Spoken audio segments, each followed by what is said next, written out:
Hello everyone, welcome back to the channel. My name is Nick, aka That Music Junkie. The holidays have come and gone. Whether you had celebrated Hanukkah, whether you had celebrated Christmas, or whether you just had a normal Sunday, it's come and gone, and now we are vastly approaching the new year. Which means it is time for my annual top 10 list of albums that came out this year. My personal favorites. I do this every year on my website, thatmusicjunkie.com. You can check that out in the link below. I might pop up a little graphic right here too. That'll be fun, right? But anyway, this year I thought I'd do it as a video because I'm trying to make my presence on YouTube a little bit more present, so to say. If you notice, the background's a little bit different. Christmas decorations are still up downstairs. I didn't really have room to set up my backdrop, so I'm recording in my room. Please pay no attention to what's behind me. I don't normally do these in any specific order except for the number one spot. The number one spot is reserved for my favorite album of the year, so stay tuned to find out what that is. The rest of these are just in whatever order I wrote them down in, so I don't like any one of these more than the other. There's a couple, but still, I didn't feel like taking the time to rank them. So don't take the order of these as any sort of gospel. Alright, starting off with number 10, Immolation, Acts of God. I recently saw this band at Bogart's in Cincinnati with my brother, who I recently posted a video, audio with, and it was great. That was my first kind of death metal show, straight death metal show, and it was a lot of fun. For those of you who are unfamiliar with Immolation, they are a death metal band that have been around for a few decades now. They're actually one of the bigger named death metal bands that came out of the East Coast, I believe. I could be wrong. I'm kind of death metal purists out there, please don't hate on me. I'm kind of new to that band and a couple other ones. I'm just kind of dipping my toe into them, so if I mess up any facts, it's not on purpose. It's completely by accident. Usually my viewers and readers and everything like that are generally pretty chill. I love you guys very much for that. Thank you. Let's keep that positivity going. But yeah, Acts of God was a really enjoyable album. Once you get past the for those of you who are unfamiliar with death metal or Immolation and stuff like that, they have what's called the cookie monster voice, and that really shines through, especially live. But Acts of God is a really cool, nice, fast and heavy album. Noose of Thorns is a standout track for me. I've enjoyed it. I decided to, after seeing them live, I did a pseudo deep dive into their discography, and I was, pleasantly surprised to see this album came out in February of this year, and yeah, I really enjoy it. So coming up next, we are making a hard left and going with Orville Peck, Bronco.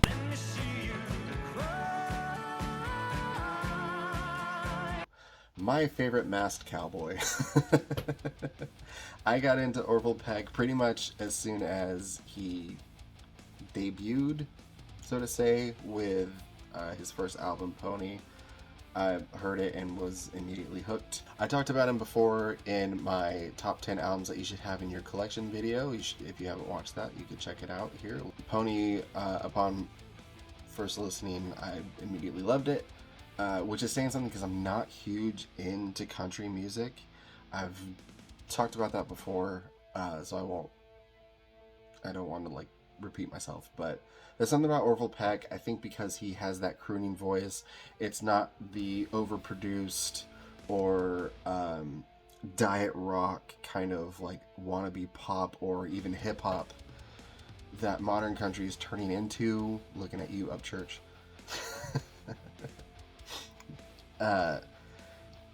It's just, him And he has a backing band, of course, too. But especially like on Pony, it's a lot of him and just his acoustic guitar. And I dig it. It really chimes through with me. And Bronco is cool because a lot of critique I heard about Pony was that it was very sad and depressing. And I'm like, it's country. What do you expect? Bronco, he took a different approach. He decided to go a little bit more positive. And this was coming out of the pandemic and coming out of dealing with the sudden stardom. And he talks about that. If you read the Apple Music interview that he did, he really talks about what he went through in making this album, and I find it very admirable. I really enjoyed it. A standout song for me was Come On Baby Cry. Without going into too much personal details, it is something that rings true to me. For reasons I won't get into, but yeah, that song really kind of hit home for me. So yeah, I overall, Bronco is a really good album. I had it pre-ordered.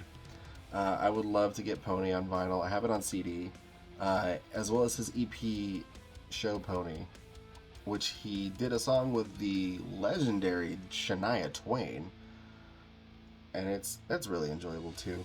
But yeah, I like all of his work. So next up, and kind of surprisingly high on the list for those of you who know me, but probably not a surprise to see them on this list, is Ghost with Imperia.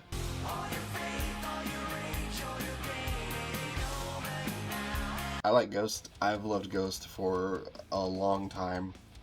In fact, several years ago when Prequel came out, I had pre-ordered the vinyl bundle, like the deluxe one, and it came with like a plague mask and all this other really cool stuff. I had recorded an unboxing video back when I was doing those, but the footage got, I don't know what happened.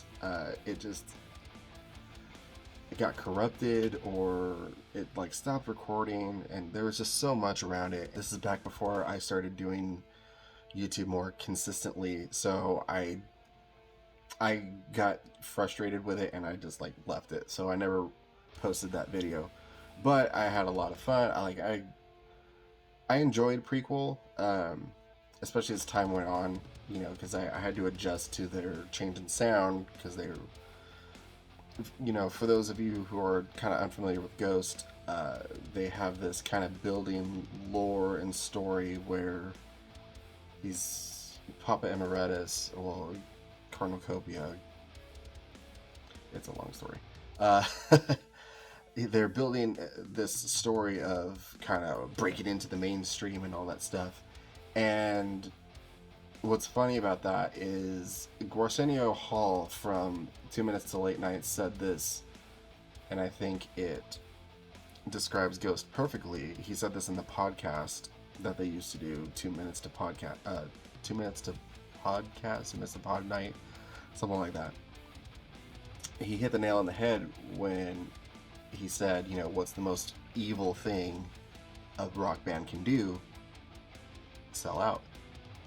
And I think Ghost really plays into all that stuff, because, the whole like satanic thing, especially in the early albums like Opus Eponymous and Infestessimum,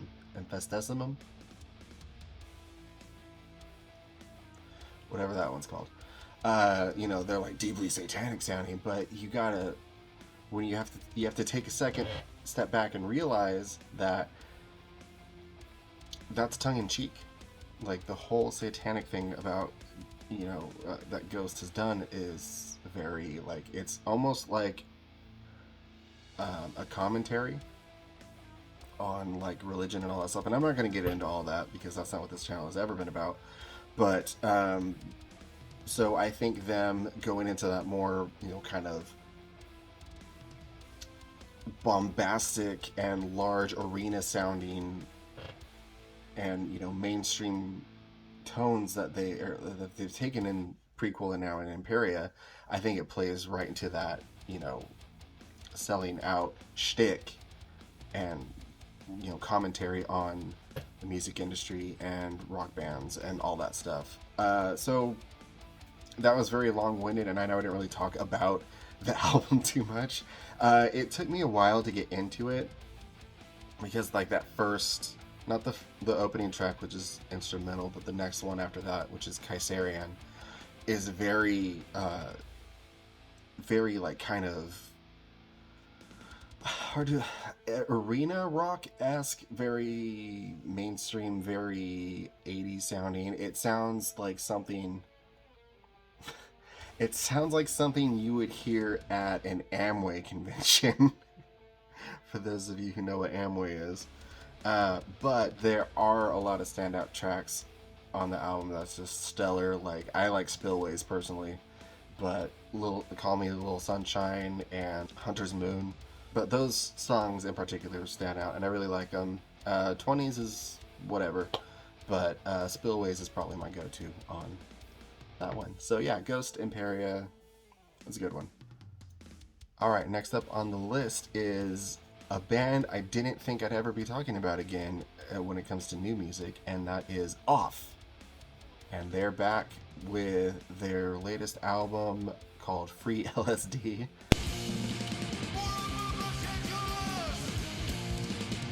The Keith Morris fronted punk supergroup I've been in love with for years, since they came out with first 4 EPs. I absolutely adore them. I saw them live at It's Not Dead 2 2017, right before I moved to Washington, around about that time. And they're just so stellar. And I was really bummed because I don't know, maybe I should have done a little bit more research into this. You know, it is a band that I really like because it's a true punk band. It's not pop punk. It's not post-punk. It's just a guitar, a bass, a drummer, and Keith Morris just shouting at you for, on average, about 45 seconds.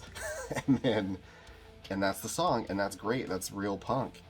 So they kind of went on hiatus for a while, and now the only 2 original members is Keith and Dimitri Coates, who I believe is from Rocket from the Crypt. I could be wrong on that.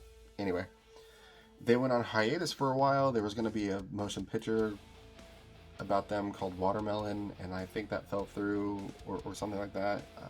I don't know what happened there. But they're back, kind of a new, like I said, Keith and Dimitri are the only original members now. There's 2 new members. And I was surprised to see that there's like full-length songs on here, because the previous albums, like I said, like 45 seconds tops on a lot of these songs. So to see songs that hit like the 3-minute mark was surprising, to say the least. They were also featured on Metallica's The Blacker album, or whatever that was called, where like a whole lot of artists did covers of songs from the Black album.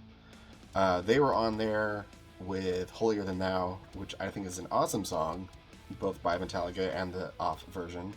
Ghost, the aforementioned Ghost, is on there too with Inner Sandman. Miley Cyrus is on there too. You know, whatever. But it's an interesting album compilation. I wouldn't say it's an album; it's a compilation. But I was really surprised to see Off on there, and I am really happy that they have this new album, Free LSD. There's no standout songs to me because I like them all. It's just it was an enjoyable album. I love punk. You know, I can't really see, but I'm rocking my Addicts shirt right now. You know, my first tattoo was Black Flag, Keith Morris. I've got Descendants and Misfits and all that stuff, so I have a deep love of punk music. So to see one of my favorite punk bands back with new music that actually sounds good was a delight. Coming up next, we're getting into the top 5 now. One of my brother's favorite bands, The Devil Wears Prada, Color Decay.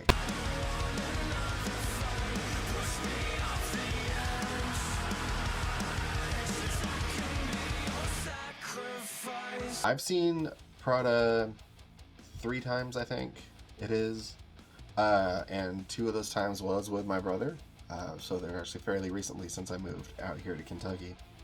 The first time being back in 2014 at Warped Tour, I've discussed this before, so I won't. Again, I try not to repeat myself, but they put on a great set.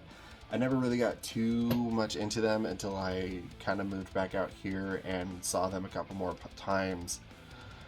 Man, they matured on their sound in the best way. They make stellar music now, especially now that Jeremy does a lot more singing. But Mike still, has his signature scream in there. They just sound so much better than they did when I first, discovered them back in Dear Love, a Beautiful Discord. You listen to that album and then you listen to this album and you're like, is this even the same band? But like in a good way. They didn't they didn't pull they didn't pull an Asking Alexandria or a Bring Me the Horizon. They didn't go alt pop. They're still very much a metalcore band, but they just got so much better at songwriting. They got so much better at just playing their instruments. They got so much better at singing and screaming. And I think a good proponent of their album sounding so good is their keyboardist slash producer, Jonathan Garing. They've given him a little bit more control, so to say, in how the albums sound, and he does a spectacular job. And it was really cool seeing him seeing them live, and he's up on the stage rocking a Garth Brooks t-shirt. Sacrifice, oh yeah, and they just bring the house down. Like, they tear it up every time they play it live. We saw them in Nashville perform it, and like the whole crowd is just singing along with it, and like the lights went red when it gets to that not really a breakdown, but like when it gets to the bridge, the lights, like, and the house lights went red, and like Mike's telling them to like make a pit and open it up, and it's just, oh my god, it was just so cool to be a part of that. And there's others, stellar songs on there like Watchtower and Salt, and it's a very emotionally mature and deep album that I don't think you'd normally expect from a metalcore band, because metalcore bands always talk about, a lot of them talk about, real issues, like especially one of my favorite bands, Ghost Inside. They'll talk about like real stuff, but to hear a band get like so emotionally charged in their albums, like not in an emo way, but like in a, talking about real stuff, it was really cool. This probably doesn't make sense, but whatever. I went into better detail in my review of the album over on thatmusicjunkie.com. There's going to be a couple of albums on this list that I did review, so I didn't post a whole lot to That Music Junkie this year, and I'm going to go into that in a later video, but for now I'm just kind of touching on these albums as I go. I'll post a link to the review of that album and any other ones I talk about in the description below. Please check it out if you want a little bit more detail. Like I said, I'm just there's 10 of these I gotta go through, so bear with me here. But yes, Devil Wears Prada, Color Decay. I was really hyped leading up to it coming out, and when it came out, I was not disappointed at all. It was a very enjoyable listen. Up next is another band that my friends and family will not be surprised to see on this list at all, and my longtime readers too. Interpol, The Other Side of Make Believe.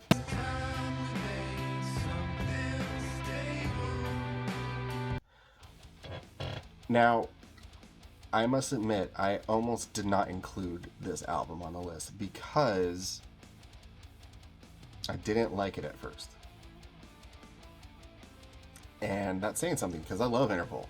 I actually just saw them again in Cincinnati, not at Bogart's, but at a different place, when they came out this way, with Spoon, which was my first time seeing them. They were spectacular. But this is my second time seeing Interpol. I love a lot of their albums. Turn on the Bright Lights is one of my favorite albums of all time. It's I have to have it. I own it in digital. I own it in CD. I own it in vinyl. It's great. It's one of my favorites. Like those first three Interpol albums are just untouchable in my mind. They're spectacular. Post Carlos D leaving the band, they did have a change in sound because his bass tone was so unique. It's hard to replicate, and their bass player that they have now, I don't know his name, and I'm sorry about that. He does a good job mimicking it, but on those older songs, but you can definitely tell on the newer ones it's not the same. A lot of the recordings, and especially on this particular album, sound very, very airy. Like they didn't really hone in the microphones on Paul's voice during the recording, so it has just a very different sound than those earlier ones. And I didn't like this one at first because all the songs, upon my first listen through, all the songs kind of sounded the same. It just sounded like one big ongoing song. And I was disappointed. I was so disappointed. I was bummed out because, like I said, I love Interpol. So I was like, no, okay, we're gonna try this again. Give it the old college try. And I listened through it a few more times, and it finally caught on to me. I was like, okay, cool. All right, good. I like it now. But yeah, it was a struggle. Like I said, I almost didn't include it because of that. But I felt, because it's me and because I love Interpol so much, I felt like I had to include it. So that's all I'll say on that, and we'll move it on. But if you want to listen to Interpol, please do yourself a favor. Those first three albums, Turn on the Bright Lights, Evil, and Our Love to Admire. They're just so good. And I have all three of those on vinyl. I was going to do a dab, but nobody dabs anymore, right? Let's talk about Slipknot. Yep, they made my list. The End So Far.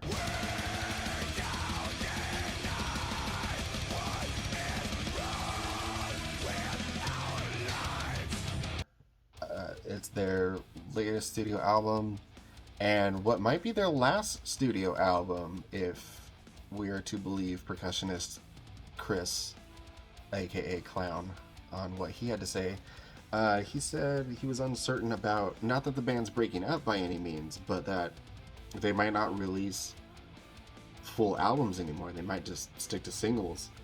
And while I understand that that's what the mainstream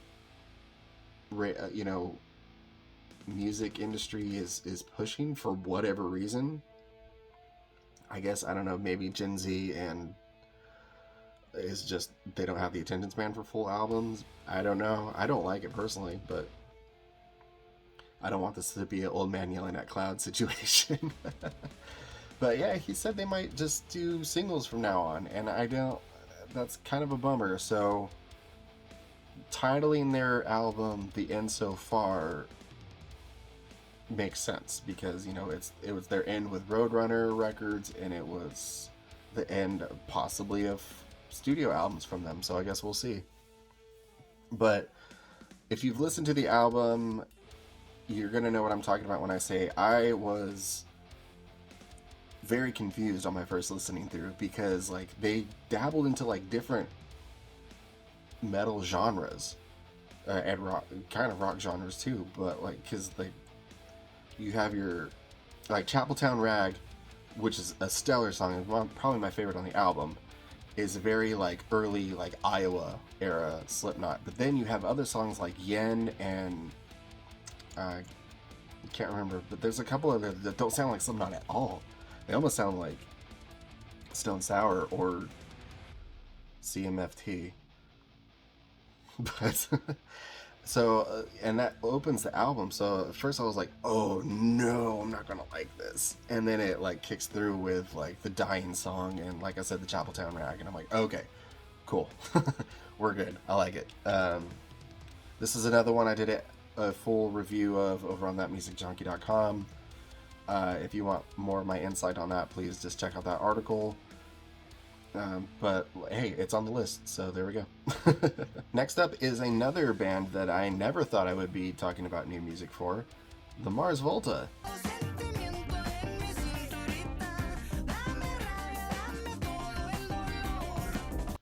Yeah, Cedric and Omar are back, baby! After so long. The Mars Volta released their self-titled album a couple months ago.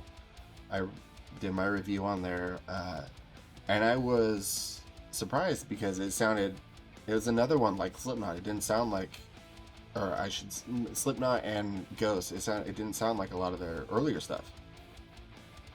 Because you think Mars Volta, you think The Widow or Elvia or Wax Simulacra. That's a tongue twister. For some reason, struggling with that word. Wax Simulacra, which is one of my favorite Mars Volta songs. They're very like frantic at points, and then you hear this album, and it's just like I think I described it in my review as it's a vibe. Like, it's just like a kind of very like not laid back, but very like reserved, kind of chill almost album, and I dug it like in the best possible way. I was really into it, so check out my review of that. I was really glad to see them back. I'm an older millennial, so of course I loved the Mars Volta when they first came out, and I dig At the Drive-In too. I actually got into At the Drive-In more recently. I was into Mars Volta first, and then I got into At the Drive-In, which is funny because it's usually the other way around. And for those of you who don't know, At the Drive-In is a post-hardcore band that also features Cedric and Omar. And the Mars Volta was like a side project that they did. And they went back and forth for a while. At the Drive-In, they reunited and released an album in like 2017 called Interalia, which is fantastic. So they teased Mars Volta coming back for a while, and all of us were like, is it going to happen? Is it going to happen? Is it going to happen? And it finally did this year, and I loved it, and it did not disappoint, at least not me. So, all right, my second to last pick is Dark Funeral, We Are Apocalypse.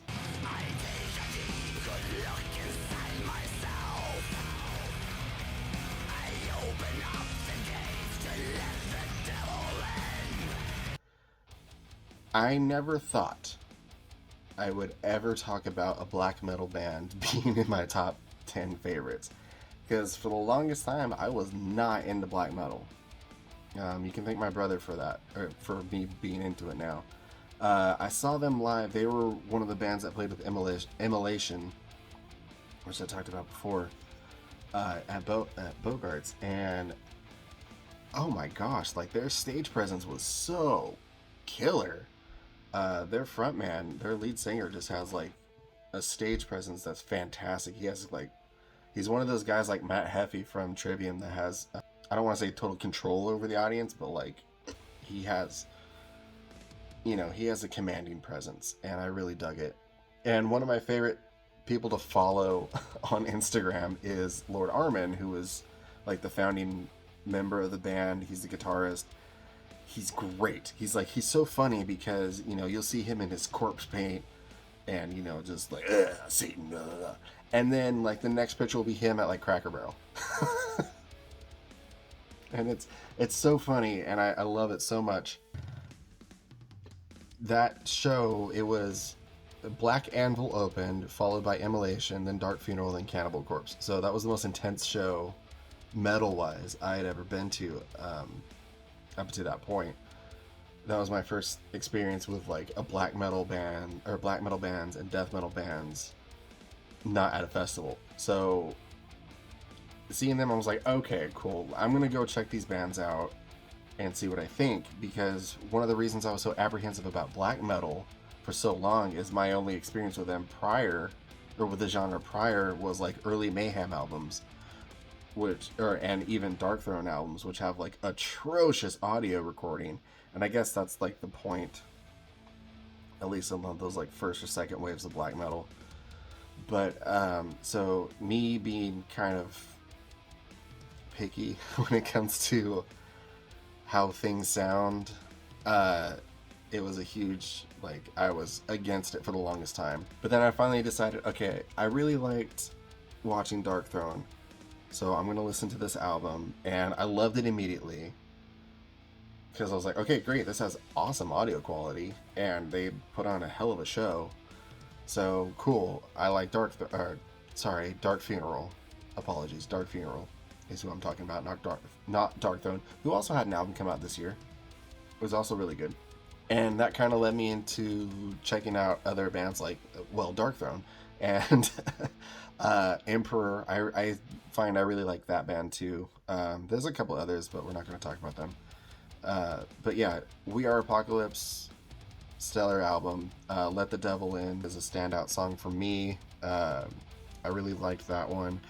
Also, what I found interesting was they have a song on there called When I'm Gone. And while a lot of black metal bands will sing about like dying and death and in like a negative way, When I'm Gone is an interesting take because it talks about, you know, when he passes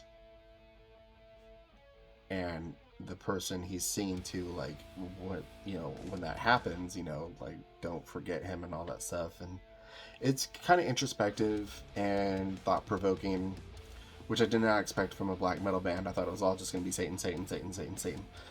And that's not what it was, so that was nice. Alright, we're coming up to the number one spot, my absolute favorite album of the year. But before we get there, I have an honorable mention. And that is Crosses, the self-titled EP.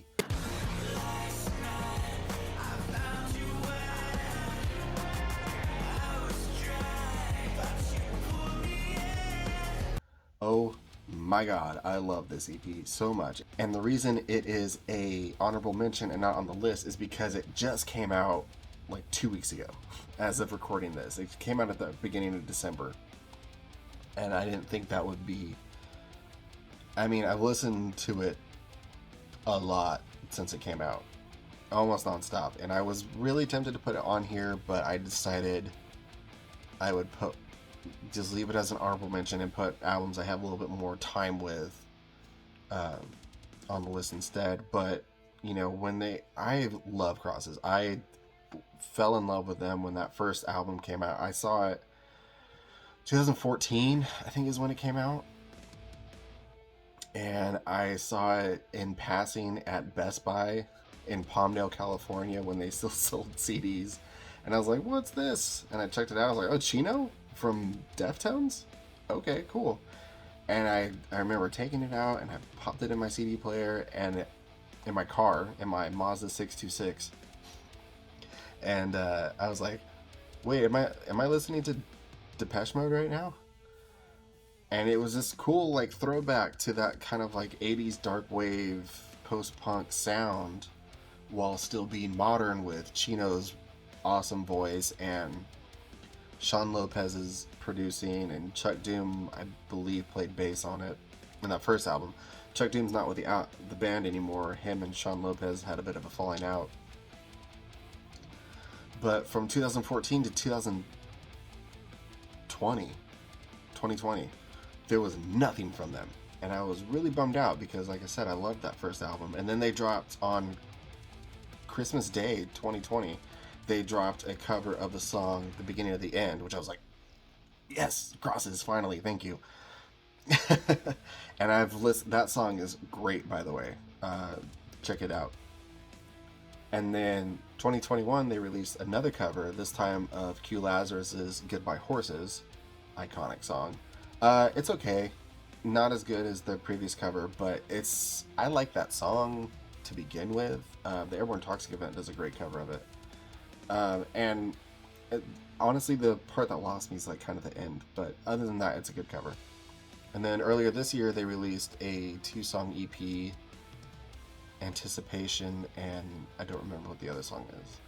But every time they release music, I'm like, yes, Crosses. And then they finally released this out.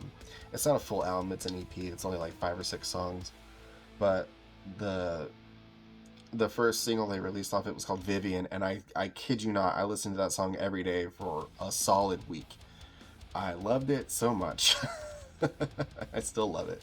It's such a great song. The music video is interesting too. They're like in a motel room and there's like paper flying everywhere. It's wild. But I was so happy to see them back, and I hope there's a full length album coming soon too, because I love the band. But yeah, honorable mention, Cross's self-titled EP. All right, and here we are at the number one spot. My number one album for 2022 is a band I just discovered this year. Well, discovered as in like I found out about them this year, and I've done a deep dive into all their albums, and I've immediately fell in love with them. But they had an album come out fairly recently, and that is Elder with their album Innate Passage.